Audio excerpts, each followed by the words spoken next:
Hello everyone, welcome back to our YouTube channel Login Aid. Today in this video, I'm going to show you how to change language in iPhone.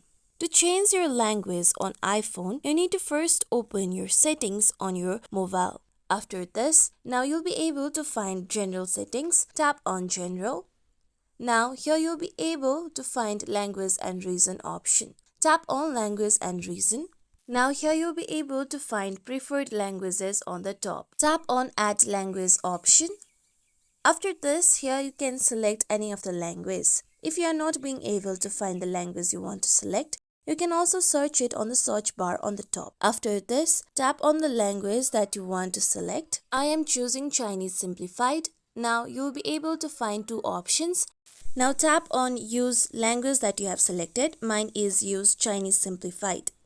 After this, now your mobile phone will be restarted and then you will be able to see that your language has been changed. Here my language has been changed from English to Simplified Chinese.